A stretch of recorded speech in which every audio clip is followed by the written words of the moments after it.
কলার খোসা নিন পরিমাণ মতো। খোসাগুলিকে ছোট করে ভালো করে কেটে নিন। দুটো কলার খোসাতে 1 লিটার জল নিন এবং 3-4 দিন ওই কলার খোসাগুলি জলে ভিজিয়ে পচিয়ে নিন।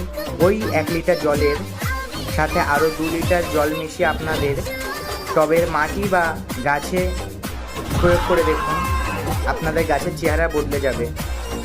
অযথা টাকা নষ্ট না করে বাড়িতে কলা আনলে খাওয়ার পরে খোসাটি ফেলে না দিয়ে আপনিও বাড়িতে বানিয়ে নিতে পারেন আপনার গাছের অমৃত সার। তবে একটা জিনিস খেয়াল রাখতে হবে, এই খোসাটি যেন কাঁঠালি কলার খোসা হয়। অন্য কোনো কলার খোসা দিয়ে এই সারটি তৈরি করা যাবে না। এরকম গাছ বৃত্তান্ত ভিডিও পেতে চ্যানেলটিকে সাবস্ক্রাইব করে রাখুন। ভিডিওটি কেমন লাগলো কমেন্ট করে জানাবেন। ধন্যবাদ সবাইকে ভিডিওটি দেখার জন্য।